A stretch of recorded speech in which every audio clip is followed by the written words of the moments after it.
বিসমিল্লাহির রহমানির রহিম। প্রকৃতপক্ষে আল্লাহ পাক এই একটা কারণেই আমাদেরকে সৃষ্টি করেছেন, আল্লাহ এবং তার রসুলের আনুগত্য করার জন্য, গোলামি করার জন্য। সুবহানাল্লাহ বলবেন না? আরো আসতে বলেন সুবহানাল্লাহ। আল্লাহ রাব্বুল আলামিন বলেন, ওয়ামা খালাকতুল জিন্না ওয়াল ইনসা ইল্লা লিয়াবুদুন। এই পৃথিবীতে যত সৃষ্টি আছে, অসংখ্য সৃষ্টি আমরা দেখতে পাই। আকাশের উপরে সৃষ্টি আছে, জমিনের উপরে সৃষ্টি আছে, পাহাড়ে পর্বতে গহীন জঙ্গলে আল্লাহ রাব্বুল আলামিনের অসংখ্য সৃষ্টি আছে। সমস্ত সৃষ্টির ভিতরে আল্লাহ পাক মানুষ এবং জিনকে তৈরি করেছেন তার গোলামির জন্য। কার গোলামি? চিল্লায় বলেন, কার গোলামি? আল্লাহ রাব্বুল আলামিনের গোলামির জন্য আল্লাহ পাক তৈরি করেছেন। আমার বিষয়ও সেটা। আমার পূর্বের বক্তা বলেছেন আল্লাহ এবং তার রসুলের গোলামি। আসলেই আল্লাহর গোলামি করতে হবে, আনুগত্য করতে হবে, নবীজির গোলামি করতে হবে। দুনিয়াতে যদি সফল হতে চায়, কবরে যদি সাকসেস হতে চায়, জান্নাতুল ফেরদাউসে যদি যেতে চায়, এছাড়া বিকল্প কোনো রাস্তা বলেন না আছে? আছে। সুতরাং আল্লাহ এবং তার রসুলের গোলামি এটা শ্রেষ্ঠ গোলামি। ভাইরা আমার, এই পৃথিবীর সমস্ত সৃষ্টি আল্লাহ রাব্বুল আলামিন যত সৃষ্টি তৈরি করেছেন, সমস্ত সৃষ্টি আল্লাহর গোলামি করে এবং নবীর গোলামি করে। আল্লাহ পাক বলছেন, ওয়ালাহু আসলামা মান ফিস সামাওয়াতি ওয়াল আরদি তাওআন ওয়া কারহা। আল্লাহ পাক বলেন, আসমানের উপর আল্লাহ পাকের যত সৃষ্টি আছে আর জমিনের উপরে আল্লাহর যত সৃষ্টি আছে, সমস্ত সৃষ্টি আল্লাহ রব্বুল আলামিনের প্রতি সারেন্ডার হয়। আল্লাহ পাকের বিরোধিতা কেউ করে না, সবাই আল্লাহর প্রতি সারেন্ডার হয়। আল্লাহ পাকের কোরআন শরীফ বলতেছে। রব্বুল আলামিন আরো বলেন, শুধু সারেন্ডার হয়ে বসে থাকে না, ইউসাব্বিহু লিল্লাহি মা ফিস সামাওয়াতি ওয়া মা ফিল আরদ লাহুল মুলকু ওয়া লাহুল হামদু ওয়া হুয়া আলা কুল্লি শাইইন কাদির। মহান আল্লাহ রাব্বুল আলামিন বলেন, শুধু সারেন্ডার হয় নয়, এতটুকু নয়, সারেন্ডার হয়ে বসে থাকে না। সারা পৃথিবীর যত সৃষ্টি আমি তৈরি করেছি, হাইওয়ানাত বলেন, পশু বলেন, আর বৃক্ষ বলেন, তারা বলেন, নক্ষত্র বলেন, সমস্ত সৃষ্টি আল্লাহ রাব্বুল আলামিনের তাসবিহ পড়ে, আল্লাহ পাকের জিকির করে। জিকির করে কার? আরে ভাই বলেন না, জিকির করে কার? গাছ জিকির করে কার? পশু জিকির করে কার? আসমান জিকির করে কার? জমিন জিকির করে কার? সমুদ্র জিকির করে কার? আমরা জিকির করব কার? জোরে জোরে বলুন সুবহানাল্লাহ। আল্লাহ পাক বলছেন সারেন্ডার হয়, জিকির করে। এবার আল্লাহ রাব্বুল আলামিন আরো বলেন, ওয়ালিল্লাহি ইয়াসজুদু মা ফিস সামাওয়াতি ওয়া মা ফিল আরদ। আল্লাহ পাক বলছেন, এই পৃথিবীর এমন কোনো সৃষ্টি নাই, সমস্ত সৃষ্টি আল্লাহ রব্বুল আলামিনকে সিজদা দেয়। বলেন সুবহানাল্লাহ। মিন তাব্বাতিন ওয়াল মালাইকাতু ওয়া হুম লা ইস্তাকবিরুন। আল্লাহ পাক বলছেন, সমস্ত ফেরেশতা, সমস্ত পশুপক্ষী, চতুষ্পদ যত জন্তু আছে, গরু, ছাগল, উট, দুব্বা, বেড়া, পশুপক্ষী, আসমানের জমিনের যত জীব আছে, জড় আছে, পদার্থ আছে, সমুদ্রের মৎস্যরাজি আছে, সমস্ত সৃষ্টি এক কথায় 18,000 মখলুকাত আল্লাহ পাককে সিজদা দেয়। চিল্লায়া বলবেন না সুবহানাল্লাহ? আরো জোরে বলবেন না সুবহানাল্লাহ? গোলামি করে আল্লাহর, সারেন্ডার হয় আল্লাহর প্রতি, সিজদা দেয় কারে? জোরে বলেন না, সিজদা দেয় কারে? প্রমাণ হলো, আমি সংক্ষিপ্ত কথা বলবো, বেশি বলবো না। প্রমাণ হলো সমস্ত সৃষ্টি আল্লাহ পাকের গোলামি করে। অনুরূপভাবে একটা প্রশ্ন কিন্তু এখানে জাগে, তাহলে করে না কারা? আল্লাহ বলছেন সমস্ত সৃষ্টি আল্লাহর মানে, আল্লাহর গোলামি করে, আল্লাহর সিজদা দেয়। করে না কারা? সিজদা দেয় না কারা? কোরআনে হাকিম আল্লাহ রাব্বুল আলামিন বলেন, ইন্নাল ইনসানা লাযালুমুন কাফফার। এই পৃথিবীতে সবচেয়ে বেশি যাকে নিয়ামত দিয়েছি মানুষ, আমার গোলামি করে না, আমাকে সিজদা দেয় না।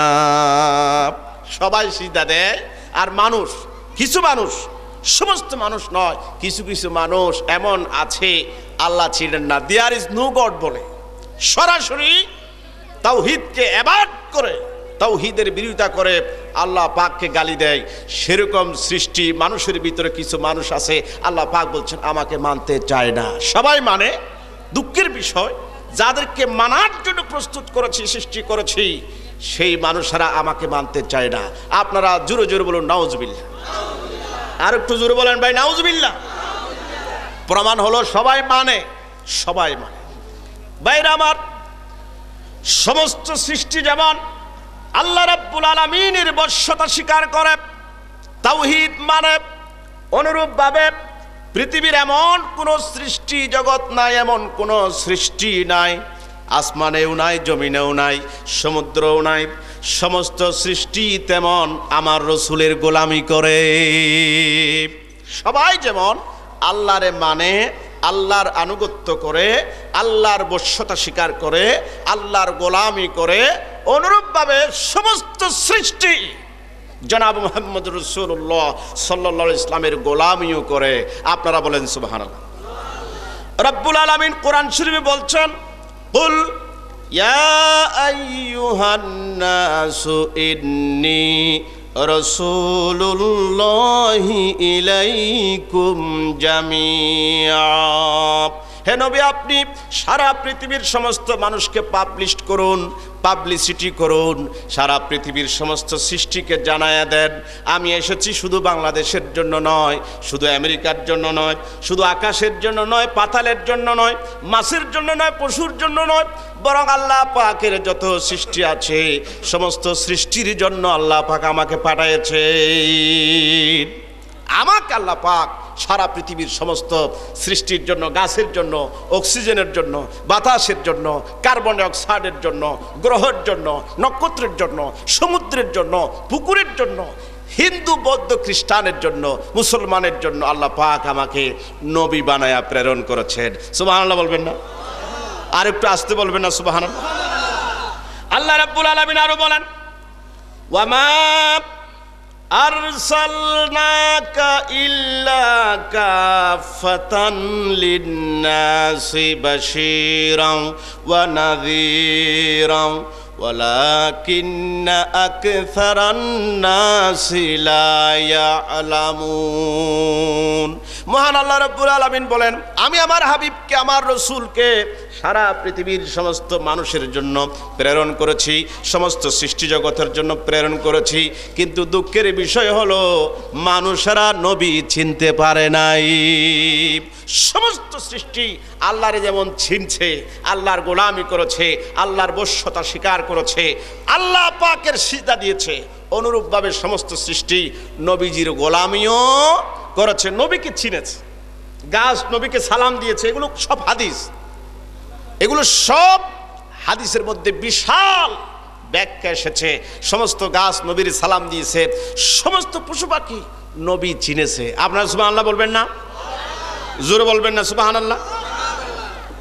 হাদিস শরীফ এসেছে, কিতাবের নাম বলি, এই কিতাব শুধু চট্টগ্রাম নয়, শুধু বাংলাদেশ নয়, সারা পৃথিবীর শ্রেষ্ঠ একটা কিতাব।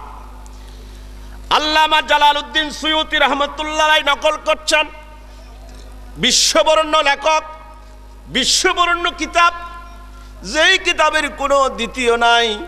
সরকারি মাদ্রাসায়ও পড়ানো হয়, আবার বেসরকারি মাদ্রাসায়ও পড়ানো হয়, সমস্ত কিতাব সমস্ত মাদ্রাসায় পড়ানো হয়।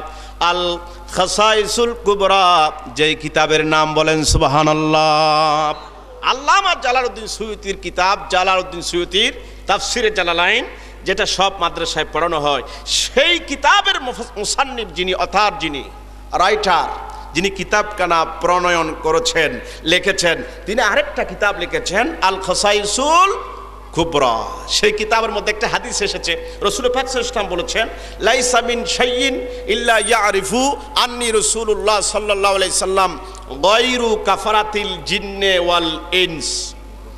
আল্লাহর নবী বলেন, এই পৃথিবীর যত সৃষ্টি আছে সমস্ত সৃষ্টি আমাকে বশ্যতা স্বীকার করে, আমাকে মানে, আমাকে জানে, কিন্তু মানুষের ভিতরে কিছু দুষ্ট মানুষ আছে, জিনদের ভিতরে কিছু দুষ্ট জিন আছে, আমি নবীকে তারা চিনতে পারে নাই। প্রমাণ হলো দুইটা কথা, প্রমাণ হলো, বলেন না কয়টা কথা? এক নম্বর, সমস্ত সৃষ্টি আল্লাহর চিনেন, আল্লাহর গোলামি করেন, অনুরূপভাবে সমস্ত সৃষ্টি আমার নবীকেও চিনেন, আমার নবীর গোলামি করেন। আপনারা বলেন সুবহানাল্লাহ। এই কথাটি কি আরেকটু পরিষ্কার করার জন্য আমি আরেকটা হাদিস বলবো। আপনারা কি শুনতে প্রস্তুত আছেন? কয়েকজন আছে, বাকিরা নাই। আপনারা কি শুনতে প্রস্তুত আছেন? জোরে জোরে বলেন না সুবহানাল্লাহ।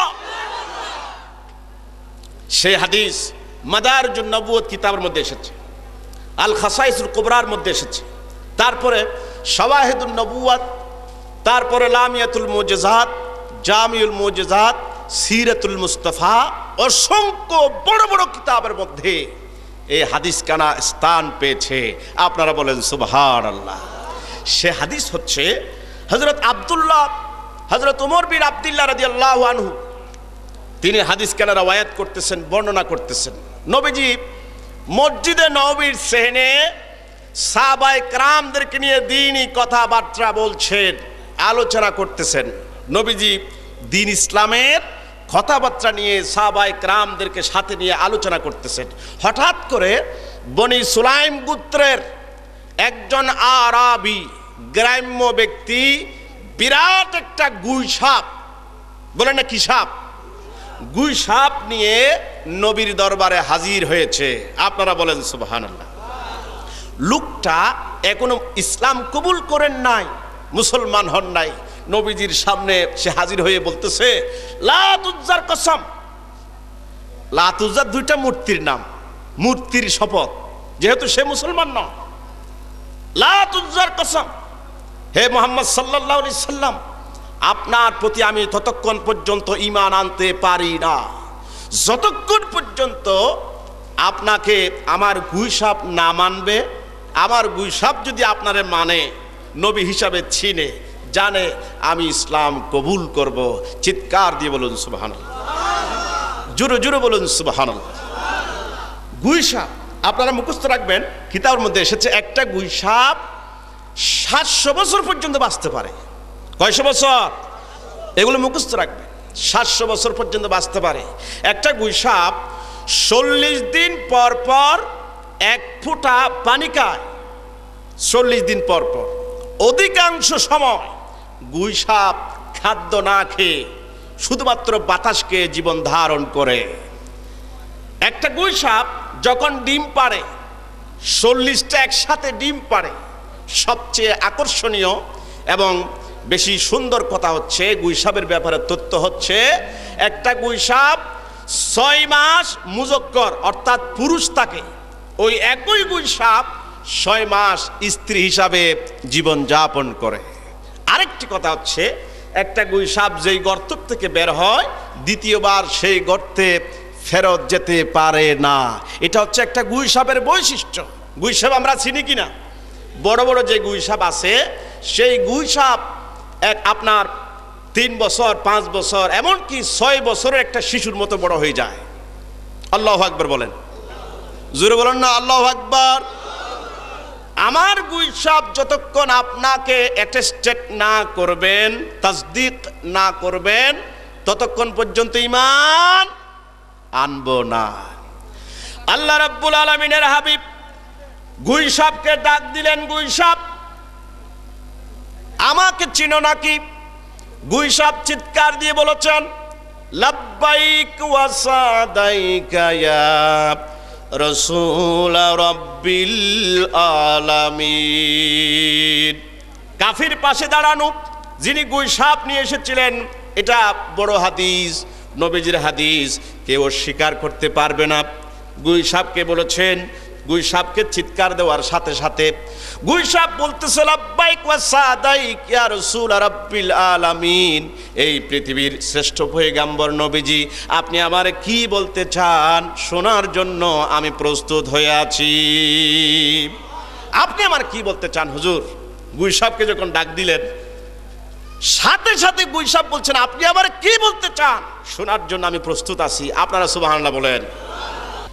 বাইরে আমার, এই পৃথিবীর কোন শক্তিধর পাওয়ারফুল কোন ব্যক্তিকে যদি গুই সাপ নাও চিনে, আমার নবী, আপনার নবী, বিশ্ব নবী মুহাম্মদ রাসূলুল্লাহ সাল্লাল্লাহু আলাইহি সাল্লামকে চিনেন। বলেন সুবহানাল্লাহ।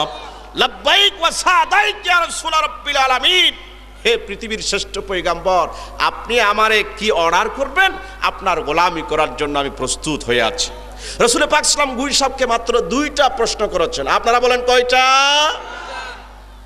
গুই সাপ তুমি কার গোলামি করো? গুই সাপ বলেছেন, 5টি উত্তর দিয়েছেন। আল্লাযী ফিস সামাই আরশুহু ওয়া ফিল আরদি সুলতানুহু ওয়া ফিল বাহরি সাবিলুহু ওয়া ফিল জান্নাতি রাহমাতুহু ওয়া ফিন নারি আযাবুহু। যিনি আল্লাহ পাক আরশ মোয়াল্লায় বসে থাকেন, যার হাতে সারা পৃথিবীর রিমোট কন্ট্রোল থাকে, সারা দুনিয়া রিমোট আপনার প্রয়োগ করতে পারেন, ক্ষমতা প্রয়োগ করতে পারেন, সারা দুনিয়া তিনি চালাইতে পারেন। বলেন সুবহানাল্লাহ। আরশ মোয়াল্লায় যিনি বসে থাকেন, সারা পৃথিবী যার অর্ডারে, যার হুকুমে পরিচালিত হয়, সেই আল্লাহ পাকের, সেই মুনিবের গোলামি করি। সুবহানাল্লাহ বলেন।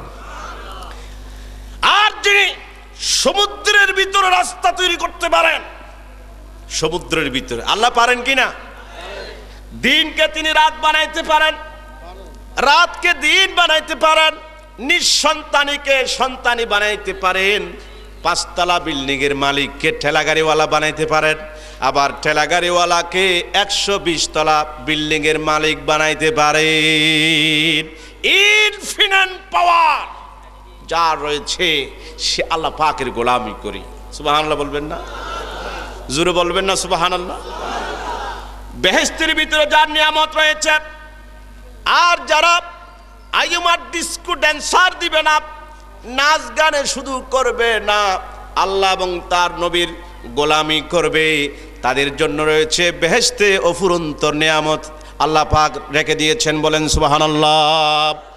যারা আল্লাহ এবং তার রসুলের গোলামি করবে, তাদের জন্য বেহেশতের নিয়ামত আছে, সেই গুই সাপ বলতেছে।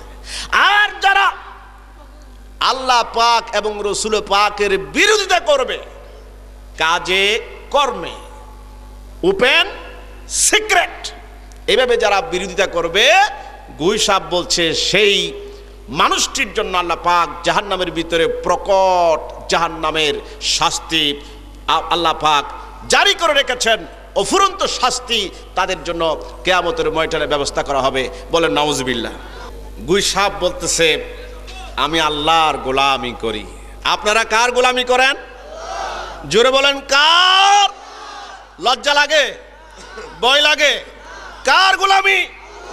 জোরে বলেন কার? কাফির পাশে বসা, দাঁড়ানো, গুই সাপ ডাইরেক্ট জবাব, আমি আল্লাহ পাকের গোলামি করি। সুবহানাল্লাহ বলেন, চিল্লায়া বলেন সুবহানাল্লাহ। গুই সাপ, তোমার কাছে সেকেন্ড কোয়েশ্চন, 2 নম্বর প্রশ্ন, তুমি কি আমাকে চিনো? সুবহানাল্লাহ। তুমি কি আমাকে চিনো? গুই সাপ তার জবান খুলে আরবি ভাষায় আল্লাহ রাব্বুল আলামিনের হাবিবের প্রশ্নের জবাব দিয়ে বলেছেন, আনতা রাসূল রাব্বিল আলামিন ওয়া খাতিমুন নাবিয়্যিন قد أفلح من صدقك وقد خاب من كذبك। আপনি হচ্ছেন এই পৃথিবীর শ্রেষ্ঠ পয়গম্বর, আপনার উপরে কোনো পয়গম্বর নাই, আপনি এই পৃথিবীর শেষ পয়গম্বর, আপনাকে যারা মানবে, আপনার যারা গোলামি করবে, আপনাকে যারা সেলুট দিবে, আপনাকে যারা অনার করবে, মিলাদুন নবীর মাহফিল যারা করবে, এই পৃথিবীতে সফল হবে, কবরে সফল হবে, জান্নাতুল ফেরদাউসে প্রবেশ করবে। ওয়াকাদ খাবা মান কাযাবা ইয়া রাসূলুল্লাহ, গুইসাপ বলতেছে, গুইসাপ হাদিস শরীফে এসেছে। আর যারা আপনার বিরোধিতা করবে, আপনার বিরুদ্ধে যারা লিখবে, আর যারা ভাষণ দিবে, বক্তৃতার মধ্যে বলবে ওপেন সিক্রেট, নবীর বিরোধিতা যারা করবে, গুইসাপ বলছে সে দুনিয়াতে ব্যর্থ হবে, কপাল পুড়বে। কি পুড়বে আপনারা বলেন? টাকা আছে, পয়সা আছে, শান্তি নাই, কারণ তুমি আল্লাহ এবং তার রাসূলের বিরোধিতা করছো। তোমার শান্তি হবে না পৃথিবীতে। XYZ যে কোনো ব্যক্তি হোক না, সারা পৃথিবীর যে কোনো মানুষ আল্লাহ এবং তার রাসূলের পক্ষে আসলে শান্তি, মুক্তি। আর আল্লাহ এবং তার রাসূলের বিরোধিতা যারা করবে, গুইসাপ বলতেছে তাদের কোনো শান্তি নাই। আপনারা বলেন সুবহানাল্লাহ। প্রশ্ন কয়টা? দুইটা। উত্তর ঠিক ঠিক হয়ে গেল। কাফের পাশে দাঁড়ানো। এখন কাফির বলতেছে নবীরে এতদিন পর্যন্ত আপনারা চিনতে পারি নাই, চিনতে ভুল করেছি, আজকে বুঝতে পেরেছি আপনি সত্য পয়গম্বর, আল্লাহ রাব্বুল আলামিন সত্য আল্লাহ, কাবা শরীফ সত্য, মক্কা শরীফ সত্য, আল্লাহ পাকের কোরআন শরীফ সত্য, নবীজির কোটি কোটি হাদিস শরীফ সত্য। আমাকে পড়ায় দাও লা ইলাহা ইল্লাল্লাহু মুহাম্মাদুর রাসূলুল্লাহ, লা ইলাহা ইল্লাল্লাহ। ভাইরা আমার, প্রমাণ হলো আসমানে যাহা আছে, জমিনে যাহা আছে, এমনকি গুইসাপ পর্যন্ত আল্লাহকে চিনে, আল্লাহর গোলামি করে, নবী পাকের গোলামি করে। সুবহানাল্লাহ বলবেন না? জোরে বলবেন না সুবহানাল্লাহ? 1000 কাফের, কয় হাজার? হাদিস শরীফের ভিতরে এসেছে 1000 কাফের নবীর এই মুজিজা দেখার পর, তারা ওই কাফের মুসলমান হওয়ার পর বনি সুলাইম গোত্রের নবীজির সাথে গুইসাপের কথার আদান প্রদান দেখার পর তারা সবাই পড়ে নিল লা ইলাহা ইল্লাল্লাহ আমিনু কামা আমানান নাস। সাহাবায়ে কেরাম যেভাবে ঈমান এনেছেন তোমরা সেইভাবে ঈমান আনো। শুধু মুখে ঈমান আনলাম, কাজে কর্মে নাই, সেরকম নয়, বরং অন্তরের অন্তঃস্থল থেকে আল্লাহ পাকের মহব্বত, আল্লাহ পাকের গোলামি, নবীর গোলামি লাগবে, নবীর আনুগত্য রাখবে। চিৎকার দিয়ে বলুন সুবহানাল্লাহ। জোরে বলেন না সুবহানাল্লাহ। ভাইরা আমার, নবীর গোলামি কেমন করে করবেন তার উদাহরণ, নবীজি মক্কার মসজিদে নববীর এক জায়গায় বসে আছেন, একজন মানুষ এসে নবীর কদমের পাশে এসে কান্নাকাটি করতেছেন। আপনারা শুনতেছেন? মক্কাওয়ালা মদিনাওয়ালা, পড়েন মক্কা আমায় তুমি দেখা দাও, মনে বড় আশা ছিল যাব মদিনা। আল্লাহর নবী মসজিদে নববীতে বসে আছেন, একজন মানুষ এসে নবীজির পাশে বসে বসে কান্নাকাটি করতেছেন। আর হুজুর জিজ্ঞেস করলেন তুমি কেন কাঁদো, তোমার নাম কি? হুজুর আমি কাঁদতেছি শুধু 2-3টা কারণে। 1 নম্বর কারণ হচ্ছে হুজুর এই মদিনার সবচেয়ে আমি কালো, আমার চেহারা দেখতে সুন্দর নাই। হুজুর এই মদিনার সবচেয়ে আমি গরিব। হুজুর আমি এই মদিনার সবচেয়ে বেশি কালো এবং গরিব মানুষ। হুজুর আমি কি বেহেশতে যেতে পারবো? সুবহানাল্লাহ বলেন। আমি তো কালো, আমার তো টাকা পয়সা নাই, তো আমি কি বেহেশতে যেতে পারবো হুজুর? রব্বুল আলামিনের হাবিব বলেন, হে আমার সাহাবী তোমার নাম কি? তুমি কি আমার ইসলাম কবুল করেছো নাকি? যে ইসলামের জন্য রক্ত দিয়েছি তাইফের ময়দানে আমার রক্ত ঝরেছে, উহুদের প্রান্তরে আমি দমদান শহীদ করেছি। ইসলামকে চালু করার জন্য, কিয়ামত পর্যন্ত ইসলামের ঝান্ডা বুলন্দ করার জন্য আমি রক্ত দিয়েছি, নির্যাতিত হয়েছি, নিগৃহীত হয়েছি। সেই ইসলাম কবুল করেছো নাকি আমাকে বলো। তুমি কি ইসলাম কবুল করেছো? সেই সাদ সালমি তার নাম। তিনি বলছেন আজ থেকে দীর্ঘ 8 মাস আগে হুজুর আমি ইসলাম কবুল করেছি। সুবহানাল্লাহ, 8 মাস আগে ইসলাম কবুল করেছি। হুজুর করিম সাল্লাল্লাহু আলাইহি সাল্লাম বলছেন, তাহলে চিন্তা করো কেন? মান ক্বালা লা ইলাহা ইল্লাল্লাহ দাখালাল জান্নাহ, যে ব্যক্তি আমার কলেমা পড়বে, রক্ত জড়া কলেমা, সে অবশ্যই বেহেশতে প্রবেশ করবে। সুবহানাল্লাহ বলে। চিন্তা করো কেন? হুজুর চিন্তা করি একটা কারণে। কি কারণ? ইয়া রাসূলুল্লাহ, জিন্দেগীর একটা সুন্নত আল্লাহর কসম বাদ দিই নাই। যেদিন থেকে ইসলাম কবুল করেছি, আপনার ধর্মে দীক্ষিত হয়েছি, হুজুর সেদিন থেকে দাড়ি রেখেছি, দাড়ি রাখা সুন্নত, টুপি রাখা সুন্নত, টুপি পরেছি, জুব্বা পরা সুন্নত, তাই করেছি, মিসওয়াক করা সুন্নত, নবীর সুন্নত। হুজুর আপনার জিন্দেগীর যত সুন্নত আছে সব সুন্নতের আমল করেছি। সুবহানাল্লাহ, আসতে বলেন, জোরে বলেন সুবহানাল্লাহ। তবে হুজুর মিসফরচুনেটলি, খুব একেবারে দুঃখের সাথে বলছি, দুর্ভাগ্যক্রমে একটা সুন্নত হুজুর বাদ পড়ছে। কয়টা সুন্নত আপনারা বলেন? শুধু একটা সুন্নত। দীর্ঘ 8 মাস চেষ্টা করার পরও একটা সুন্নত বাদ পড়ছে হুজুর আমার জীবনের ভিতরে। এই একটা সুন্নত বাদ পড়ছে, তাই বেহেশতে যেতে পারবো কিনা আমার দারুণ সন্দেহ হতেছে, তাই কান্নাকাটি করতেছে। সুবহানাল্লাহ। আমাদের জিন্দেগির কত সুন্নত যায়, কত ফরজ যায়, কত সুন্নত যায়, কত ফরজ যায়, তারপরে কোনো আমল নাই, কোনো রোজা হজ জাকাত কিছু নাই। বাইরে আমার সাহাবায়ে কেরাম, নবীর একটা সুন্নত, জোরে বলেন কয়টা সুন্নত? আপনারা সওয়াবের জন্য এসেছেন তো জোরে বললে সমস্যা কি? কয়টা সুন্নত? আরো জোরে বলতে হবে, কয়টা সুন্নত? শুধু একটা সুন্নত বাদ পড়েছে হুজুর। জিন্দেগিতে অনেক চেষ্টা করেছি। বাইরে আমার একটু চিন্তা করেন, আমরা মুসলমান, এই পৃথিবীর শ্রেষ্ঠ জাতি, আমরা শ্রেষ্ঠ জাতি। কে বলেছেন বলেন? কুনতুম খায়রা উম্মাতিন উখরিজাত লিন্নাস তা'মুরুনা বিল মা'রুফ ওয়া তানহাউনা আনিল মুনকার। আল্লাহ রাব্বুল আলামিন বলেন, এই পৃথিবীর যত জাতি আছে, যত মানুষ আছে, কোটি কোটি মানুষের ভিতরে উম্মতে মুহাম্মদিয়া শ্রেষ্ঠ জাতি। আমরা শ্রেষ্ঠ জাতি। আপনাদেরকে যদি প্রশ্ন করি, ভাই শ্রেষ্ঠ জাতি কারা? মুসলমান। শ্রেষ্ঠ জাতি কারা? কার কথা? এবার বলেন, পৃথিবীর সবচেয়ে অবহেলিত, নির্যাতিত, নিষ্পেষিত, নিগৃহীত, সবচেয়ে বেশি কপাল পোড়া, দুর্ভাগ্য, যাদেরকে পিঠায়, যাদেরকে মারে, যাদেরকে নিষ্পেষিত করে, ঘর থেকে বের করে, তারা কারা? তারাও মুসলমান। তারা কারা? সবচেয়ে আমরা শ্রেষ্ঠ ছিলাম আর সবচেয়ে মার খায়। তার কারণ আল্লাহ এবং তার রাসূলের গোলামি আমরা ছেড়ে দিয়েছি। বলেন নাউজুবিল্লাহ।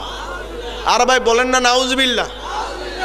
আল্লাহ রাব্বুল আলামিনের আনুগত্য, রাসূল পাক সাল্লাল্লাহু আলাইহি সাল্লামের আনুগত্য যদি করি, আবার শ্রেষ্ঠ জাতিতে পরিণত হব। সুবহানাল্লাহ বলেন, জোরে বলেন সুবহানাল্লাহ। হুজুর একটা সুন্নত বাদ পড়ছে। আচ্ছা কি সুন্নত সেটা বলো। হুজুর আমি এই মদিনার সবচেয়ে গরিব মানুষ, বেচারা, সবচেয়ে কালো, আমারে কেউ দেখতে পারে না। হুজুর আজ থেকে 8 মাস পূর্বে আমি বিয়ে করার জন্য চেষ্টা করেছি, প্রচেষ্টা করেছি, অফুরন্ত কষ্ট করার পরও এই মদিনার কোনো ব্যক্তি আমার বউ দেয় নাই। হুজুর আমি কালো, টাকা পয়সা নাই, আমি খুব একেবারে অবহেলিত, আমাকে কেউ বউ দেয় না, আমি গরিব কালো মানুষ বলে। আর আপনি তো বলেছেন আন-নিকাহু মিন সুন্নতি ফামান রাগিবা আন সুন্নতি ফালাইসা মিন্নি, বিয়ে করা নবীর সুন্নত। হুজুর এই একটা সুন্নত আমি আমল করার জন্য অনেক চেষ্টা করেছি, কিন্তু আমি কালো বলে সবাই আমার অবহেলা করেছে, কেউ বউ দেয় নাই। সুবহানাল্লাহ বলেন, জোরে বলেন সুবহানাল্লাহ। সব আমল করেছি হুজুর, এই একটা সুন্নত। আপনারা নবীর সুন্নতের পক্ষে না বিপক্ষে? পক্ষে কি এভাবে বলে? পক্ষে না বিপক্ষে? নবীর সেই সুন্নত বিয়ে করতে চায় কিনা? কারা কারা চায় দু হাত উঁচু করে দেখান। কিরে বুড়োরা যারা, তারা তো হাত তুলছে, তারা আবার বিয়ে করতে চাচ্ছে। খায়রে সর্বনাশ, শাসি আজকে পাইছে। বিয়ে করা কার সুন্নত? নবীর। হুজুর বাদ পড়ছে একটা সুন্নত। ইয়া রাসূলুল্লাহ, একটা সুন্নত যে বাদ পড়ে গেছে, দারুণ চিন্তায় পড়ে গেছি হুজুর, আমি কি বেহেশতে যেতে পারবো নাকি? নবীজি বলেছেন, সাহাবী চিন্তা করো না, এই দুনিয়ার যত সমস্যা আছে, কিয়ামত পর্যন্ত যত সমস্যা হবে, সমস্ত সমস্যা দাফন করার জন্য আল্লাহ পাক আমাকে প্রেরণ করেছে। ওয়ামা আরসালনাকা ইল্লা রাহমাতাল লিল আলামিন। প্রাণ দিয়ে পড়ুন, ওয়ামা আরসালনাকা ইল্লা রাহমাতাল লিল আলামিন। হে নবী, আপনি সারা পৃথিবীর শ্রেষ্ঠ রহমত, সমস্যার সমাধান দাতা। চিৎকার দিয়ে বলুন সুবহানাল্লাহ। হুজুর করিম সাল্লাল্লাহু আলাইহি ওয়াসাল্লাম বলছেন, চিন্তা করো না, বিয়ে করার জন্য চিন্তা করতেছো, চিন্তা করো না, আমি আছি তো। তুমি কি এই মদিনার আমর বিন ওয়াহাব তাকে চিনো? হুজুর তাকে প্রশ্ন করতেছেন, তুমি কি তাকে চিনো? হুজুর তাকে চিনি তো, এই মদিনার অনেক বড় ধনী টাকা পয়সাওয়ালা মানুষ, তাকে আমি চিনি, সবাই চিনে, নেতা মানুষ সবাই চিনে। হুজুর আমি চিনি। রব্বুল আলামিনের হাবিব বলেন, তাড়াতাড়ি তার বাড়ি যাও, আমরের বাড়ি যাও, বাড়ি গিয়ে দরজা নক করবে, আমর তোমাকে দরজা খুলে দিবে।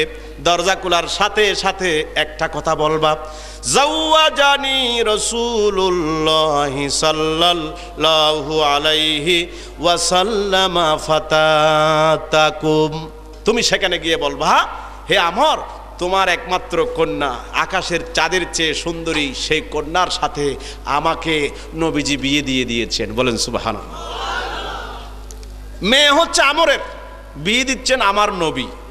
সুবহানাল্লাহ বলবেন না? কারণ শুধু একটা, আমার নবী এমন নবী, গাছের ভিতরে কামাপাতা প্রয়োগ করতে পারেন। আসমানে আল্লাহ পাক এত পাওয়ার দান করেছেন, সব জায়গায় কামাতা প্রয়োগ করতে পারেন। শায়ের সুন্দর করে বলেছেন, খালেকে কুল নে আপকো মালিকে কুল বানা দিয়া, দোনো জাহাঁ আপকি কবজ ও এখতিয়ার মে হে। সারা দুনিয়ার সমস্ত যত সৃষ্টি আছে আল্লাহ পাক সৃষ্টি করেছেন, আর সম্পূর্ণ মালিক বানা দিয়েছেন আমার নবীরে। সৃষ্টি কে করেছেন? আল্লাহ পাক। আর আমার নবীর হাতের মুঠোয় সব দিয়ে দিয়েছেন। তাই তো নবী আকাশের আঙ্গুলের ইশারাতে আকাশের চাঁদ দুটুকরো করে দিয়েছিলেন, ডুবন্ত সূর্য আসর হয়ে গিয়েছিল। এটা আমার নবীর পাওয়ার, আল্লাহ রাব্বুল আলামিন দান করেছেন। চিৎকার দিয়ে বলুন সুবহানাল্লাহ, জোরে বলেন সুবহানাল্লাহ। তুমি যাও, গেছেন একেবারে খুব মহা খুশি, এতদিন পর বিয়ে করবে, খুশিতে আত্মহারা। চলে গেছেন, দরজা নক করলেন, দরজা নক করার সাথে সাথে দরজা খুলে দিলেন আমর। এই মানুষটা খুব কালো, ওই যে আপনাদেরকে কিছুক্ষণ আগে বলেছি, খুব কালো, টাকা পয়সা নাই, দেখতেছেন একেবারে কালো একজন মানুষ। তুমি কি জন্য এসেছো? তিনি বলেছেন, রাসূল পাক সাল্লাল্লাহু আলাইহি ওয়াসাল্লাম পাঠিয়েছেন। আর তিনি বলেছেন, জাওয়াজানি রাসূলুল্লাহ সাল্লাল্লাহু আলাইহি ওয়াসাল্লাম ফাতাতাকুম, আপনার মেয়ের সাথে আমাকে রাসূল বিয়ে দিয়ে দিয়েছেন। বলেন সুবহানাল্লাহ। হ্যাঁ, কাজ পাচ্ছ না তুমি, আর যাও আমি এখান থেকে, তুমি আমার চিনো। এই আরবের শ্রেষ্ঠ ধনী আমি নেতা মানুষ, আর আমার টাকা পয়সার অভাব নাই, আমার মেয়ে সুন্দরী, আকাশের চাঁদকে হার মানায়, আর তোমার মতো একজন গোলামকে বিয়ে দিব? এখান থেকে যাও। গলা ধাক্কা দিয়ে বের করে দিয়েছে। হযরত সাদ সালমি রাদিয়াল্লাহু আনহু, তিনি বাচ্চা ছেলের মতো কান্নাকাটি করতেছে। এতদিন পরে হুজুর বলেছিলেন বিয়ে দিবে, আর এখন সেই সুযোগ হারাতে যাচ্ছে। খুব কান্নাকাটি করে হুজুরের দরবারে চল, হুজুর আপনি কাজ করছেন, এটা পাঠাইছেন কার কাছে? আমার এমন মারা মারলো হুজুর। নবীজি সাল্লাল্লাহু আলাইহি সাল্লাম বসে আছে, ওই যে যিনি বের করে দিয়েছেন আমর, যার নাম, তার মেয়ে পিতাকে বলতেছে, আব্বা আপনার কি অধিকার থাকতে পারে যে রাসূল পাক সাল্লাল্লাহু আলাইহি সাল্লাম পাত্র হিসাবে সাদকে আমার জন্য প্রেরণ করেছেন? এই পৃথিবীর কোন পুরুষ আল্লাহর কসম বিয়ে করব না, সেই ছেলেটি কালো হোক, টাকা পয়সা না থাকুক, নবীজি যাকে পাঠিয়েছেন আমি তাকেই বিয়ে করব। বলেন সুবহানাল্লাহ। আপনার কি অধিকার থাকতে পারে? হুজুর করিম সাল্লাল্লাহু আলাইহি সাল্লাম পাত্র পাঠিয়েছেন আর আপনি এভয়েড করতেছেন, আপনি ডিনাই করতেছেন। এই অধিকার আপনাকে কে দিয়েছে? কারণ হলো আব্বাজি শুনেন, আপনার চেয়ে আমার জীবনের যত সম্পদ আছে, নারী গাড়ি বাড়ি, সবার চেয়ে আমি হুজুর করিম সাল্লাল্লাহু আলাইহি সাল্লামকে ভালোবেসেছি। একটা কথা মনে রাখবেন, আপনি ইঞ্জিনিয়ার হন, ডাক্তার হন, বিজ্ঞানী হন, অনেক বড় হযরতুল আল্লামা ফালঙ্গুতুন টেংলামা হন, মক্কা শরীফের ইমাম হন, মদিনা শরীফের ইমাম হন, আপনি ততক্ষণ মুমিন হতে পারবেন না যতক্ষণ সবার চেয়ে, মায়ের চেয়ে, বাবার চেয়ে, সম্পত্তির চেয়ে, সারা পৃথিবীর সমস্ত মানুষের চেয়ে, আপনার নিজের চেয়ে আমার নবীকে যতক্ষণ ভালো না বাসবে। এটা তো হাদিস, রাসূল পাক সাল্লাল্লাহু আলাইহি ওয়াসাল্লামের হাদিস, লা ইউমিনু আহাদুকুম হাত্তা কুনা আহাব্বা ইলাইহি মিন ওয়ালিদিহি ওয়া ওয়ালাদিহি ওয়ান নাস আজমাইন। তুমি ততক্ষণ মুমিন নও যতক্ষণ নবীরে সবচেয়ে বেশি ভালো না বাসবে। আপনারা সুবহানাল্লাহ বলবেন না? জোরে বলবেন না সুবহানাল্লাহ? সেই নবীর ভালোবাসা চাই কি চাই না? আল্লাহর গোলামি চাই কি চাই না? নবীর গোলামি চাই কি চাই না? ঈদে মিলাদুন নবী চাই কি চাই না? টিভি সিনেমা চাই কি চাই না? ওই বাচ্চা শিশুর মতো কান্নাকাটি করতেছে। যখন আমরকে দেখছে কান্নার পরিমাণ বাড়াই দিয়েছে, বেশি কান্নাকাটি করতেছে। হযরত আমর বিন ওয়াহাব নবীজির দরবারে গিয়া প্রথমে সারেন্ডার হয়ে গেলেন, হুজুর বিয়াদবি মাফ করে দেন, আপনি আমার জন্য প্রস্তাব পাঠিয়েছেন, আমার মেয়ের জন্য সাদকে প্রেরণ করেছিলেন, হুজুর বুঝতে পারি নাই, আমাকে মাফ করে দেন। আপনি পাত্র পাঠিয়েছিলেন, আমি ফেরত দিয়েছি, বিয়াদবি হয়ে গেছে, হুজুর আপনি আমার মাফ করে দেন। হুজুর বলেছেন মাফ করে দেওয়া হলো। সুবহানাল্লাহ। সাদ এদিকে আসো, তুমি তোমার বউয়ের কাছে যাও। এখন বলতেছেন বউ, সুবহানাল্লাহ বলবেন না? মহরনা হিসাবে 600 দিরহাম নির্ধারণ করে দেওয়া হলো। কয়শো দিরহাম? হুজুর এটা একটা কথা বলছেন, এই মদিনার সবচেয়ে গরিব মানুষ আমি বেচারা, 600 দিরহাম তো দূরের কথা, 100 দিরহাম তো পারবো না, আমি তো বেচারা, টাকা পয়সা নাই। রব্বুল আলামিনের হাবিব বলেন, চিন্তা করো না, আমি রাহমাতাল লিল আলামিন নবী সমস্ত সমস্যার সমাধান দান করতে পারি, আল্লাহ পাক পাওয়ার দিয়েছেন, চিন্তা করো না। সাদ তুমি হযরত উসমানের কাছে যাও, তার কাছে গিয়া 200 দিরহাম দাবি করবা, নবী পাঠিয়েছেন বলবা। হযরত আলীর কাছে যাও, তার থেকে 200 দিরহাম নিবে। হযরতে আব্দুর রহমান বিন আউফের কাছে যাও, তার থেকে 200 দিরহাম নিবে। 3 জনের কাছে যাও, 200 200 200 সমান কত? 7 সালমি নবীর সাহাবী খুব খুশি হয়ে হযরত উসমানের কাছে চলে গেছেন, হুজুর পাঠাইছেন 200 দিরহাম দেন। হযরত উসমান জিজ্ঞেস করেন নাই যে কেন এগুলো কর্জ নিচ্ছ, দিয়ে দিবা, বা কেন বলছো ব্যবসা করবা, কোনো কথা বলেন নাই। তিনি বলেছেন হুজুর পাঠিয়েছেন, হ্যাঁ। তিনি তাড়াতাড়ি ঘর থেকে সাথে সাথে 200 দিরহাম বের করে দিলেন, আর কিছু বাড়ায় দিয়েছেন। বলেন সুবহানাল্লাহ। 200 দিরহাম এই জন্য দিয়েছি, আমার নবী 200 দিরহাম দিতে বলেছেন, আর বাড়ায় দিয়েছি এই জন্য এই মক্কা মদিনাতে কত ধনী মানুষ আছে, হুজুর তো কারো কাছে পাঠায় নাই, পাঠাইতে পারতেন, কিন্তু আমার কাছে পাঠিয়েছেন, এই জন্য খুশি হয়ে শুকরিয়া করে আমি 200 দিরহাম থেকে কিছু বাড়াই দিলাম। বলেন সুবহানাল্লাহ। 200 দিরহাম নিলেন, আব্দুর রহমান বিন আউফের কাছে গেলেন, 200 দিরহাম নিলেন, 3 দুগুণে 600 দিরহাম হয়ে গেল, আরো কিছু বাড়ায় ফেলেন। খুব আনন্দের সাথে বাজার করতে চলে গেছেন। বলেন সুবহানাল্লাহ। মদিনার বিরাট একটা মার্কেটে চলে গেছেন, এখন তিনি বাজার করবেন। কিসের বাজার? বিয়ের বাজার। বউয়ের জন্য শাড়ি কিনবেন। মাশাআল্লাহ, আজকাল কত শাড়ি বের হয়েছে, মাসিক কালি, তারপরে কত রকমের শাড়ি, যেগুলো পরলে আর না পরলে সমান, পরলে যে অবস্থা, না পরলেও সে অবস্থা। নাউজুবিল্লাহ বলেন, জোরে বলেন নাউজুবিল্লাহ। তিনি বাজার করতেছেন, এখন শাড়ি দেখতেছেন, স্বর্ণ রূপা অনেক কিছু দেখতেছেন। হঠাৎ করে একজন সাহাবী চিৎকার দিয়ে বলতেছেন, আন্নাফির আন্নাফির, জিহাদের ডাক এসেছে, নবী জিহাদ করতে চলে যাবেন। তোমরা কারা নবীর সাথে যেতে চাও, চলো নবীর সাথে জিহাদ করতে চলে যায়। সুবহানাল্লাহ। হযরত সাদ বাজার করতেছেন, আর একজন সাহাবী জিহাদের ডাক দিয়েছে। হযরত সাদ সালমি চোখের পানি ফেলে দিয়েছেন, রব্বুল আলামিনের দরবারে হাত উঁচু করে দিয়েছেন। রব্বুল আলামিন, আল্লাহর কসম সাক্ষী থাকো যে এই টাকা নিয়ে বউয়ের জন্য বাজার করতে এসেছিলাম, একটা টাকাও তো আমি বউয়ের জন্য ব্যয় করব না। বিয়ে করতে পারি নাই ভালো কথা, নবী জিহাদে যাবেন আর আমি গড়ে গিয়ে মজা করব, তা হতে পারে না। এটা আশিক রাসূলের পরিচয় নয়। সুবহানাল্লাহ। মিলাদুন নবী হবে, পাশে আপনি বসে থাকবেন, গড়ে আরাম করবেন, এটা নবীর উম্মতের পরিচয় নয়। আপনি নবীর জন্য কিছু দিবেন না, আর যখন আপনি মরণ হয়েছে, আপনি যখন মৃত্যুবরণ করেছেন, আপনাকে বলা হয় বিসমিল্লাহি ওয়া আলা মিল্লাতি রাসূলিল্লাহ। এখন হুজুরকে দিচ্ছেন, মিল্লাতে রাসূলুল্লাহর উপরে একটা দিনও আপনি দিলেন না। কথা বুঝেন আপনারা? মিলাদুন নবীর মাহফিল হবে আর আপনি ঘরে আরাম করবেন, রাসূলের উম্মত পরিচয় দিবেন। কিসের উম্মত আপনি? মুসলমান এই পৃথিবীতে এত মুসলমানের দরকার নাই ভাই, 200-300 মুসলমান সারা পৃথিবীর জন্য যথেষ্ট। সুবহানাল্লাহ বলেন। হাজার হাজার লাখ লাখ মুসলমান দিয়ে কি করব? মুসলমান হতে হবে সাহাবায়ে কেরামদের মতো। সুবহানাল্লাহ বলেন। নবীর সুন্নতের জন্য জান দিতে হবে, আল্লাহর গোলামির জন্য, নবীজির গোলামির জন্য। আপনারা চিৎকার দিয়ে বলুন সুবহানাল্লাহ, আরেকবার বলুন সুবহানাল্লাহ। এই জিহাদের ডাক আসলো, তিনি বলছেন না, আমি বউয়ের কাছে যাব না, আমি নবীর সাথে জিহাদের ময়দানে চলে যাব। ভাইরা আমার, যেই টাকা আপনার বউয়ের শাড়ির জন্য, গহনার জন্য সংগ্রহ করেছেন, কালেকশন করেছেন, সেই টাকা দিয়া সিদ্ধান্ত নিলেন আমি জিহাদের জন্য অস্ত্র কিনবো, তীর কিনবো, বল্লম কিনবো, হেলমেট, ঘোড়া কিনবো, যোদ্ধা সেজে নবীর সাথে জিহাদের ময়দানে চলে যাব।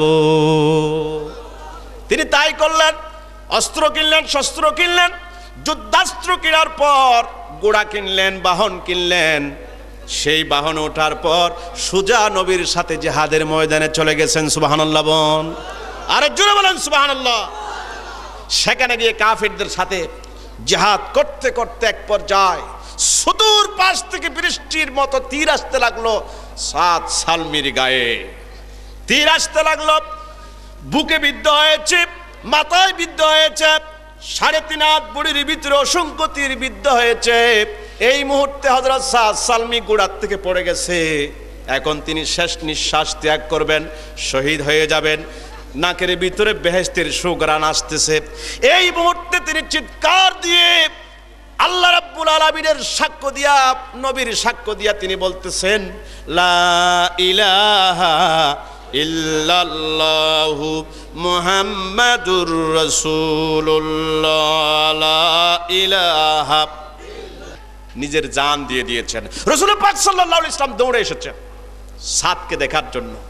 নিজের শরীরের কাপড় দিয়া, কাপড় মোবারক দিয়া হযরত সাদ সালমির সুখ মুছে দিচ্ছেন। সুখে যে ধুলা লাগছে, জিহাদ করছে, তারপরে মাথা মুছে দিয়েছেন।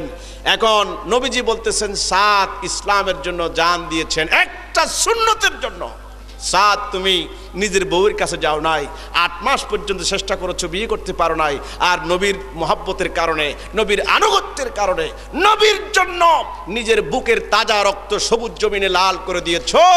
সাদ, তোমার প্রতি আল্লাহ পাক সন্তুষ্ট আছেন, আমি নবী পাক সন্তুষ্ট আছি, অবশ্যই তুমি বেহেশতে প্রবেশ করতে পারবে। চিৎকার দিয়ে বলুন সুবহানাল্লাহ, আর একটু জোরে বলুন সুবহানাল্লাহ। সেই নবীর গোলামি আমরা চাই কিনা? আর একটু জোরে বলুন, চাই কিনা? ছাত্র বলতেছে, স্যার এটা একটা কথা বলছেন আপনি, আপনি আমার টিচার, আপনার মাথার উপর উঠে আমি ডাব পাড়বো, এটা তো চরম বিয়াদবি হয়ে যাবে। আচ্ছা স্যার, এই ডাব পাড়ে, গাছ উঠলো, ডাব পাড়লো, জাগলো, দা নিয়ে আয়, ডাবটা কাটো, আমার জন্য একটু পানি বের করো। স্যার বলছে, স্যার আপনার সামনে দা দিয়া কুফাকুফি করাটা, এটা তো আরেকটা বেয়াদবি হয়ে যাবে, এটাও আমি পারবো না স্যার, এটা বেয়াদবি হবে। আচ্ছা স্যারে ডাবটা কাটলো, পানি বের করলো। আচ্ছা জাগলু খাবা, পানি খাবা, ডাবের পানি? স্যার, 2টা বিয়াদবি হয়েই গেছে, ডাব গাছে উঠতে পারে নাই, তারপরে আপনার সামনে দা দিয়ে কুফাকুফিও করতে পারে নাই বিয়াদবি হওয়ার ভয়ে। এখন স্যার এটাও যদি 3 নম্বর যেটা আপনি বলতেছেন এটাও যদি না পারি, এই বিয়াদবি করে জাহান্নামে যেতে চাই না স্যার, দেন খাই। তাহলে ডাব গাছে উঠতে পারবো না, কাটতেও পারবো না, তারপরে খাইতে পারবো, এই রকম খাওয়া মার্কা মুসলমান দিয়ে কিছু হবে না।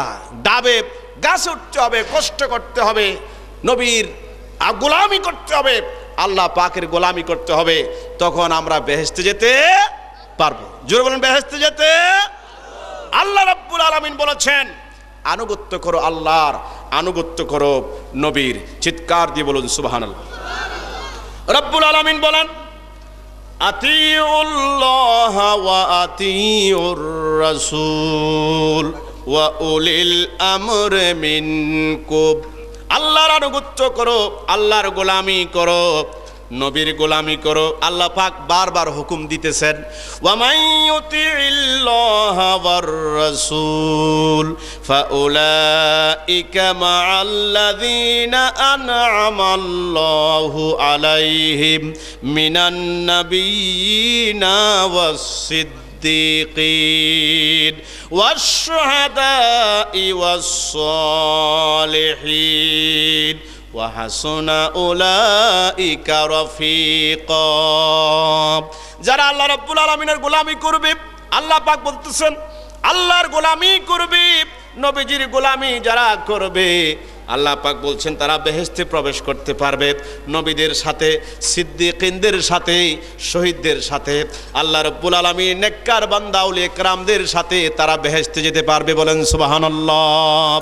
জোরে বলেন না সুবহানাল্লাহ। আমরা বেহেশতে যেতে চাই কিনা? জোরে বলেন চাই কিনা? রব্বুল আলামিন বলেন আমার সাথে কেউ যদি বন্ধুত্ব করতে চাও, কার সাথে বন্ধুত্ব? আর ভাই আপনারা কথা বলেন না কেন, কার সাথে? রব্বুল আলামিন বলেন ইন কুনতুম তুহিব্বুনাল্লাহা ফাত্তাবিউনি ইউহিব্বুকুমুল্লাহ ওয়া ইয়াগফির লাকুম যুনুবাকুম ওয়াল্লাহু গফুরুর রহিম। বান্দা তুমি আমার সাথে প্রেম করতে চাও, আমার সাথে হৃদ্যতা পোষণ করতে চাও, আল্লাহ পাককে ভালোবাসতে চাও, 1 নম্বর নবী পাকের গোলামি করো। বলেন সুবহানাল্লাহ। কার কথা? জোরে বলেন কার কথা? আল্লাহ পাক বলতেছেন আমার সাথে প্রেম করতে চাও, নবীর গোলামি করো। সুবহানাল্লাহ বলেন, আরো জোরে বলেন সুবহানাল্লাহ। ভাইরা আমার কথা শেষের দিকে, একটু খুব অ্যাটেনশন, মনোযোগ সহকারে 2-1টা কথা বলবো, তারপরে শেষ। আপনারা বিরক্ত হচ্ছেন? মাত্র 2-1টা কথা বলেই আমি আমার বক্তব্য শেষের দিকে চলে যাব। দেখুন, নবীর গোলামি কেন করব? প্রশ্ন লাগতে পারে না? কেন নবীর গোলামি করব? সেই প্রশ্নের উত্তর দিতে গিয়ে মাত্র 2-1টা কথা খুব মনোযোগ সহকারে শুনতে হবে, গুরুত্বপূর্ণ কথা বলা হবে ইনশাআল্লাহ। কেন করব? দেখুন, প্র্যাকটিক্যাল থেকে মাত্র 2টা কথা বলি। প্র্যাকটিক্যাল, ইসলাম আল্লাহর গোলামি করলে, নবীর গোলামি করলে আখিরাতে বেহেশত আছে, শান্তি আছে, মুক্তি আছে, এটা তো আছে। কিন্তু এই পৃথিবীতে আপনি শান্তি পাবেন, কেমন শান্তি পাবেন? সেই কথা বলতে গিয়ে মাত্র 2-1টা কথা বলে আমি ইতি টানবো। 2-1টা কথার ভিতরে একটা কথা হচ্ছে এই যে মাত্র 2013 সালের ঘটনা, 2-3 মাস আগের ঘটনা, 2-3 মাস আগের কাহিনী। নবীর গোলামি কেন করবেন? তিউনিসিয়ার একজন মহিলা, তিউনিসিয়া বাড়ি কোথায়? তিউনিসিয়া একটা রাষ্ট্রের নাম, বাংলাদেশ, পাকিস্তান, ভারত, তারপরে জর্দান, এই যে কতগুলো নাম আছে না দেশের নাম, তিউনিসিয়া একটা রাষ্ট্রের নাম। ভালো করে শুনুন, তিউনিসিয়ার একজন মহিলা এই মাত্র 2-3 মাস আগে হজ করার জন্য মক্কা শরীফ চলে গেছেন। এখন তিনি হজ করবেন। 70 বছরের বয়স্কা ওই মহিলা, চক্ষু অন্ধ হয়ে গেছে, চোখে কিছু দেখেন না। 3টা মেয়ে তার আছে, আর 2টা সন্তান আছে, মোট 5টা ছেলে মেয়ে তার আছে। এই বুড়ি মহিলা 70 বছর যার বয়স, সুখে কিছু দেখেন, অন্ধ হয়ে গেছে। ভালো করে শুনুন, কিছু পাইতে হলে ভালো করে শুনুন, অন্ধ হয়ে গেছে, চোখে দেখেন না। বুড়া মানুষ, একেবারে 70 বছরের বয়স্কা, বাড়ি তিউনেসিয়া। তিনি আপনার হজ সম্পাদন করার জন্য গেছেন, আরাফাতের ময়দানে চলে গেছেন। আপনারা মুখস্থ রাখবেন, হজের ফরজ 3টা। হজের ফরজ কয়টা? তোর মধ্যে একটা হচ্ছে আরাফাতের ময়দানে অবস্থান করা। আরেকটা জিনিস মুখস্থ রাখবেন, এই পৃথিবীতে যত জায়গার দোয়া আল্লাহ কবুল করেন, যেই সমস্ত জায়গায় গেলে দোয়া আল্লাহ পাক ফেরত দেন না, অবশ্যই কবুল করেন। তোর মধ্যে একটা দোয়া হচ্ছে আরাফাতের ময়দানের দোয়া। আরাফাতের ময়দানে গিয়ে দোয়া করলে দোয়া কবুল হবেই হবে, তাতে কোনো সন্দেহ নাই। নবীজি বলেছেন। সুবহানাল্লাহ বলবেন না? চিৎকার দিয়ে বলুন সুবহানাল্লাহ। আরাফাতের ময়দানে গিয়া এই যে মাত্র কয়েক মাস নগদ কাহিনী, টাটকা কাহিনী, তিনি ওই মহিলাটি কান্নাকাটি করতেছেন, রব্বুল আলামিন তোমার দরবারে মোনাজাত করি, শুধু একটা জিনিস চাইবো আজকে। টাকা চাই না, সম্পত্তি চাই না, বাড়ি চাই না, নারী গাড়ি কিছু চাই না, ছেলে মেয়ে চাই না।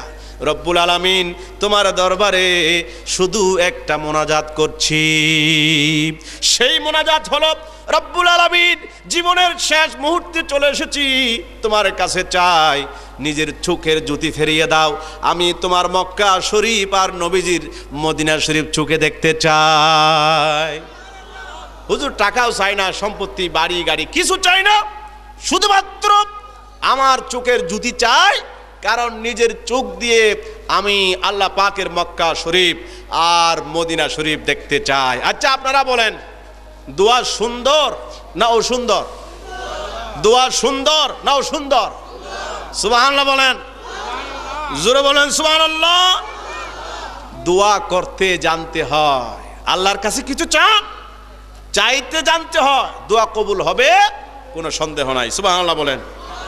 হুজুর এই জিনিসটা চাই, সুদূর পাশে লক্ষ লক্ষ হাজি আছে, লক্ষ লক্ষ হাজি, আমি কথা শেষের দিকে, লক্ষ লক্ষ হাজি, এই মহিলাটি কান্নাকাটি করতেছে। আপনারা বলেন সুবহানাল্লাহ। বাইরে আমার হাজারো লক্ষ মানুষের চোখের সামনে এই মহিলাটি ক্রন্দন করতেছে। হঠাৎ করে আল্লাহ রব্বুল আলামিন দোয়া কবুল করলেন, সাথে সাথে দেখা গেল ওই মহিলার চোখের জ্যোতি বাল হয়ে গেছে। বলেন সুবহানাল্লাহ। এই মহিলা নিজের চোখ দিয়ে কাবা শরীফ দেখেছেন, মদিনা শরীফ দেখেছেন, আর বলতেছেন রব্বুল আলামিন তুমি যে এইভাবে নবীর দোহাই দিলে, নবীর গোলামি করলে, মদিনা শরীফের রেফারেন্স দিলে, এত টাটকা, এত নগদ, এইভাবে করে দোয়া কবুল করেন, আগে জানতাম না। সুবহানাল্লাহ বলেন, জোরে বলেন সুবহানাল্লাহ। আরেকটা কথা একেবারে শেষ, আমার সময়ও শেষ, কথাও শেষ। অনেক কথা ছিল, অনেক কথা ছিল, কিন্তু বলা যাবে না, সময়, টাইম ইজ ভেরি শর্ট। এই কথাটি আপনারা ভালো করে শুনুন। সেটাও 1933 সনের ঘটনা, সারা পৃথিবীর শ্রেষ্ঠ একটা ঘটনা। সংক্ষিপ্ত করে বলতে চাই, সেই বাগদাদের দাজলান নদীর তীরে 2 জন নবীর সাহাবীর মাজার শরীফ আছে। কয়জন নবীর সাহাবী? 2 জন নবীর সাহাবীর মাজার শরীফ আছে। খুতুবাতে মুহররম নামক কিতাবের মধ্যে লেখা আছে 2 জন নবীর সাহাবী। একজনের নাম হযরত হুযায়ফা রাদিয়াল্লাহু আনহু, আরেকজনের নাম হযরত জাবির রাদিয়াল্লাহু আনহু।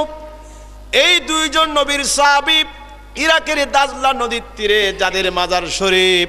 হযরত হুযায়ফা বাদশাকে স্বপ্নের মধ্যে বলতেছেন, বাদশা সাহেব, আমার মাজার শরীফের ভিতরে, আমার ভাই হযরত জাবিরের মাজার শরীফের ভিতরে দাজলা নদী থেকে পানি প্রবেশ করতেছে।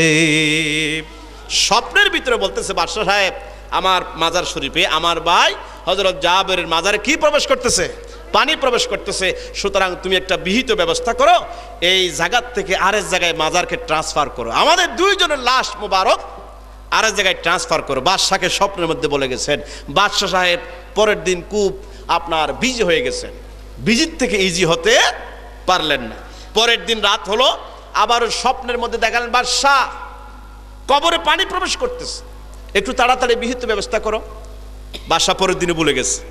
তৃতীয় দিন যখন হলো, রাত যখন হয়ে গেছে, হযরত হুযায়ফা বাগদাদের একজন শ্রেষ্ঠ মুফতি, তার নাম হযরতুল আল্লামা সাইদ নূরি। আমার নামের সাথে মিল আছে, সাইদ নূরি তার নাম। তাকে স্বপ্নের মধ্যে বলতেছেন যে সাইদ নূরি সাহেব, তোমাকে একটা স্বপ্নের মাধ্যমে বলতে চাই, আমার কবরে পানি প্রবেশ করতেছে আর আমার ভাই হযরত জাবেরের কবরে পানি প্রবেশ করতেছে। বাদশাকে 2 বার স্বপ্ন দেখাইছি, বাদশা মনে হয় ভুলে গেছে, তুমি তাড়াতাড়ি বাদশার কাছে যাও, এই 2টা লাশ মোবারক যাতে আরেক জায়গায় ট্রান্সফার করা হয়। আপনারা বলেন সুবহানাল্লাহ। মুফতি সাহেব খুব তাড়াতাড়ি চলে গেছেন বাদশার কাছে। বাদশা সাহেব স্বপ্ন দেখেছি এইভাবে। বাদশা খুব আফসোস করলেন, হায় রে কপাল মন্দ, আমিও তো এরকম স্বপ্ন দেখেছিলাম কিন্তু ভুলে গেছি। সরাসরি মিটিং দিল বাদশা সাহেব, নগদ মিটিংয়ে সিদ্ধান্ত হলো জিলহজ মাসের 1933 সন, এই মাত্র 80 বছর আগে 1933 সনের জিলহজ্জা মাসের 10 তারিখ এই 2টা লাশ এই দাজলান নদীর পাড়ের থেকে সালমান পার্ক, ইরাকের আরেকটা জায়গার নাম, সেখানে এই 2টা লাশ ট্রান্সফার করা হবে। সুবহানাল্লাহ। বাইরে আমার হজের মৌসুম চলতেছে, সারা পৃথিবীর অনেক মানুষ হজ করতে চলে গেছে, তাওয়াফ করতেছে, উমরা করতেছে, হজ করতেছে। এখন এই মুহূর্তে হযরত হুযায়ফা, হযরত জাবিরের স্বপ্নের মাধ্যমে যে কাহিনী ঘটে যাচ্ছে, 10 তারিখ তাদের কবর উত্তোলন করা হবে, ট্রান্সফার করা হবে আরেক জায়গায়। সারা পৃথিবীর অনেক মানুষ বাদশাকে বলতেছেন ফোন করে, বাদশা সাহেব 10 তারিখ নয়, এই তারিখ কেন তুমি পিছায়া দাও? কারণ হলো আমরা নবী দেখতে পারি নাই, আমাদের কপালটা বড় খারাপ, অন্তত নবীর সাহাবী আমরা নিজের চোখে দেখতে চাই। বলেন সুবহানাল্লাহ। 10 তারিখের পরিবর্তে একটু তারিখটা পিছায়া দেন, কারণ আমরা নবীর সাহাবী দেখব। এখন আমরা হজ করতেছি, তো হজ ছেড়ে তো আর ওদিকে যাইতে পারবো না। এরকম করে বাংলাদেশ, সারা পৃথিবীর অনেক রাষ্ট্র বাদশা সাহেবকে ফোন করে চিঠি দিয়া অ্যাপ্লিকেশন করেছেন। বলেন সুবহানাল্লাহ। বাদশা আরেকটা মিটিং দিলেন, কি করা যায়। শেষ পর্যন্ত সিদ্ধান্ত হলো 10 তারিখ নয়, 10 দিন পিছে, অর্থাৎ 1933 সনের 20 জিলহজ্জা মাসের 20 তারিখ এই 2টা লাশ উত্তোলন করা হবে, আরেক জায়গায় ট্রান্সফার করা হবে। চিৎকার দিয়ে বলুন সুবহানাল্লাহ, প্রাণ খুলে বলুন সুবহানাল্লাহ। শেষের দিকে সেটা হচ্ছে কয় তারিখ? 20 তারিখ। বলেন না কয় তারিখ ছিল? কয় তারিখ? 10 তারিখ। সারা পৃথিবীর অসংখ্য বাদশাহ, মিনিস্টার রিকোয়েস্ট করার কারণে তারিখটা পিছিয়ে দাও। বাইরে আমার 20 তারিখ চলে আসবে, হাজারো লক্ষ মানুষ যারা হজে চলে গেছেন, বাড়ি না ফিরে ইরাকের দিকে চলে গেছেন, তারা সকলে মিলে নবীজির সাহাবীর চেহারা শরীফ দেখবেন। লক্ষ লক্ষ মানুষের সমাগম হয়েছে, খ্রিস্টান, কাফির, বেঈমান অনেক মানুষ, জর্দান থেকে বিশ্বের অনেক চক্ষু বিশেষজ্ঞ, বিভিন্ন ডাক্তার সেই ইরাকের দাজলান নদীর তীরে পৌঁছে গেছে। বলেন সুবহানাল্লাহ। শুধু মুসলমান নয়, অসংখ্য খ্রিস্টানও সেখানে নবীর সাহাবী দেখার জন্য চলে গেছেন। এখন মাজার শরীফ খুলবেন, কবর শরীফ খুলবেন। কবর যখন খোলা হলো, দেখা গেল ঠিকই দাজলান নদীর থেকে পানি প্রবেশ করতেছে। প্রমাণ হলো নবীর সাহাবায়ে কেরাম জিন্দা। সুবহানাল্লাহ বলেন, আরেকটু জোরে বলেন সুবহানাল্লাহ। এখন লাশ যখন খোলা হলো, দেখা গেল আজ থেকে 1500 বছর আগের লাশ, 1500 বছর আগের লাশ। যেই কাপড় দিয়ে আপনার কাপড় দেওয়া হয়েছিল, কাপড়ের, দেখা গেল মনে হয়েছে যেন এটা 1.5 ঘন্টা আগের লাশ। সুবহানাল্লাহ, আরো জোরে বলেন সুবহানাল্লাহ। সবচেয়ে বড় কথা, যখন কাফন খুললো দেখার জন্য, এই দাড়ি যেগুলো আছে, দাড়ি একেবারে কালো, সে দাড়ির থেকে নূর আপনার নূর ঝরতেছে। বলেন সুবহানাল্লাহ। চেহারা টাটকা। সবচেয়ে বড় কথা হলো, জর্দান থেকে একজন ডাক্তার, খ্রিস্টান ডাক্তার, চক্ষু বিশেষজ্ঞ, চোখ দিয়ে যিনি গবেষণা করেন, চোখের চিকিৎসা করেন, জর্দান থেকে একটা ডাক্তার এসেছে। সেই ডাক্তার নবীর সাহাবীর চোখের দিকে দেখতেছেন। বলেন সুবহানাল্লাহ। জর্দানের একজন খ্রিস্টান ডাক্তার নবীর সাহাবীর চেহারা দেখতেছেন, তারপরে সুখের দিকে দেখলেন, তিনি দেখতেছেন অনেকক্ষণ পর্যন্ত সুখের দিকে চাওয়ার চেষ্টা করেছেন। সূর্যের দিকে যেমন দেখা যায় না, আপনারা দিনের 12টা বাজে যখন হয় গরমকালে সূর্যের দিকে দেখা যায়? আপনি দেখতে পারবেন? কয় মিনিট পারবেন? 1 মিনিট তো পারবেন না। ডাক্তার বলতেছেন সুখের দিকে অনেকক্ষণ চেষ্টা করেছি, চেষ্টা করার পর আমি চোখের দিকে চাইতে পারছিলাম না, সেই চোখ থেকে নূর বের হতেছে। বলেন সুবহানাল্লাহ। ডাক্তার, জর্দানের খ্রিস্টান ডাক্তার সেই জায়গার মধ্যে তিনি সবাইকে সাক্ষী রেখে পড়ে নিলেন, লা ইলাহা ইল্লাল্লাহু মুহাম্মাদুর রাসূলুল্লাহ সাল্লাল্লাহু আলাইহি সাল্লাম। সুতরাং এই কথাগুলো হেডলাইন হচ্ছে এটা, শান্তি চায়, মুক্তি চায়, এই দুনিয়ার মধ্যে শান্তি চায়, আখিরাতে বেহেশতে যেতে চায়, আল্লাহর গোলামি, নবীর গোলামি করতে হবে। চিৎকার দিয়ে বলুন সুবহানাল্লাহ। লাকাদ কানা লাকুম ফি রাসূলিল্লাহি উসওয়াতুন হাসানা। মুক্তি যদি পেতে চাও, শান্তি যদি পেতে চাও, নবীর গোলামি করতে হবে, নবীকে আদর্শ হিসাবে মানতে হবে। বলেন সুবহানাল্লাহ। ওয়া আখিরু দাওয়ানা আনিল হামদুলিল্লাহি রাব্বিল আলামিন। আমি আপনাদের সকলের কাছে দোয়া আছে, সংক্ষিপ্ত আকারে মোনাজাত দিচ্ছি। আল্লাহুম্মা আমিন। রব্বানা যালামনা আনফুসানা ওয়া ইন লাম তাগফির লানা ওয়া তারহামনা লানাকুনান্না মিনাল খাসিরিন। রব্বানা লা তুযিগ কুলুবানা বা'দা ইয হাদাইতানা ওয়া হাব লানা মিন লাদুনকা রাহমা ইন্নাকা আনতাল ওয়াহ্হাব। রব্বুল আলামিন, আজকের ঐতিহাসিক শিকল বাঁধা সংঘের উদ্যোগে আয়োজিত মহাপবিত্র ঈদে মিলাদুন নবীতে আমরা যারা শরীক হয়েছি, রব্বুল আলামিন তোমার গোলামি করতে চাই, তোমার নবীর গোলামি করতে চাই, শান্তি চাই, মুক্তি চাই, এই পৃথিবীতে সুখে স্বস্তিতে আমরা বসবাস করতে চাই। রব্বুল আলামিন আমাদের ছোট্ট ছোট্ট হাতকে তুমি কবুল আর মঞ্জুর করে নাও।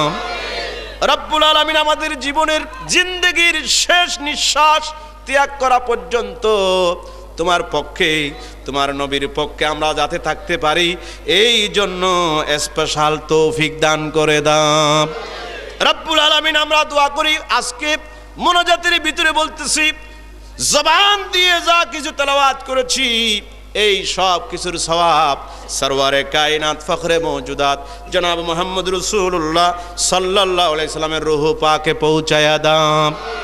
তামাম পৃথিবীতে যত আম্বিয়া আলাইহিমুস সালাম এসেছেন, তাদের সকলের রূহ পাকে তুমি এই সওয়াব পৌঁছায়া দাও। কাদেরিয়া, চিশতিয়া, নকশবন্দিয়া, মুজাদ্দিদিয়া, সমস্ত পীর, হাক্কানি, রব্বানি পীর মশায়েখ, কোটি কোটি আউলিয়া ইকরাম যারা দ্বীন ইসলামের শরীয়তের তরিকতের খেদমত করতে করতে বিদায় গ্রহণ করেছেন, রব্বুল আলামিন তাদের সকলের রূহ পাকে এই সওয়াব পৌঁছায়া দাও। আমরা যারা আমিন বলতেছি, যারা মা হারিয়েছি, বাবা হারিয়েছি, ছেলে সন্তান হারিয়েছি, আত্মীয় স্বজন দেশবাসী হারিয়েছি, রব্বুল আলামিন তাদের কবরে তুমি এই সওয়াব পৌঁছায়া দাও।